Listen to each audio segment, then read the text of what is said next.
माशाल्लाह हमारे यतीम संदर के अंदर आप देख सकते हैं सारी दुकानें और सारे घरों के लाइट ऑफ है तकरीबन।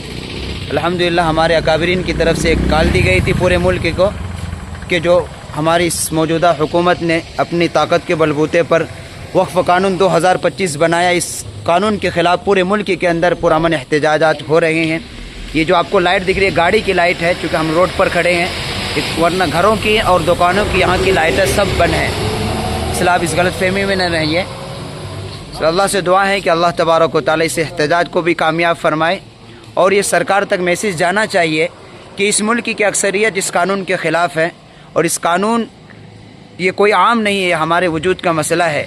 ये वक्फ़ का कानून जो लोग कहते हैं कि ये हमारा मजहबी मसला नहीं, उनको मालूम होना चाहिए कि हमारा एक मजहबी मसला है, इसमें सरकार को दखल देने की कोई ज़रूरत भी नहीं, इसकी इजाज़त भी नहीं है। इस यहाँ के कानून ने, यहाँ की संविधान ने जो हमें अधिकार दिया, हम उसी अधिकार को मांग रहे हैं। लेकिन सरकार जो है न जाने कैसी बहरी सरकार है जो किसी की बात सुनने को तैयार नहीं है, अपना तानाशाही के बलबूते पर इस मुल्क के यहाँ सबसे बड़ी जो अकली, ये जो आपको लाइट दिख रही है, आप फिर गलत फहमी नहीं, ये गाड़ी की लाइट है जो रोड की चल रही है, वरना हमारी लाइटें सारी बंद हैं।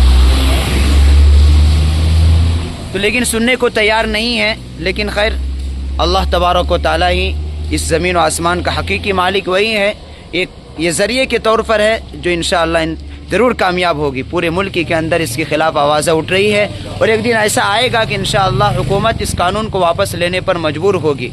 इसलिए हमें यह भी मालूम होना चाहिए कि वक्फ़ ये कोई आम मसला नहीं है और ये हमारी वजूद का मसला है। जब हमारी मस्जिदें, मदरसे और हमारी कब्रिस्तान, ईदगाहें जब सरकार के गैरों के हाथ में चली जाएगी, जाहिर सी बात है कि वो जो है हमें फिर यहाँ इबादत करना भी मुश्किल हो जाएगा। इनका टारगेट बड़ा ख़तरनाक है, इसलिए हम इस कानून को समझना भी ज़रूरी है मुसलमानों के लिए और इस कानून के ख़िलाफ़ आवाज़ उठाना हर एक की हमारी मिल्ली और कौमी और मजहबी फ़रीज़ा भी है। इंशाअल्लाह जब तक हमारे अकाबिर मुस्लिम फैसला बोर्ड की तरफ से जो भी आवाज़ आएंगे, इंशाअल्लाह उस तहरीक में को हम कामयाब बनाएंगे इंशाअल्लाह। सब इंशाअल्लाह हम अपने बुज़ुर्गों के साथ हैं और हम उन्हीं के शान बशाना चलने की कोशिश करेंगे और उनकी तहरीक को, उनकी तरफ से जो भी आवाज़ लगाई जाएगी, इंशाअल्लाह हम उस आवाज़ पर लब्बैक कहेंगे और मरते दम तक इंशाअल्लाह इस कानून की मुखालफत करते रहेंगे।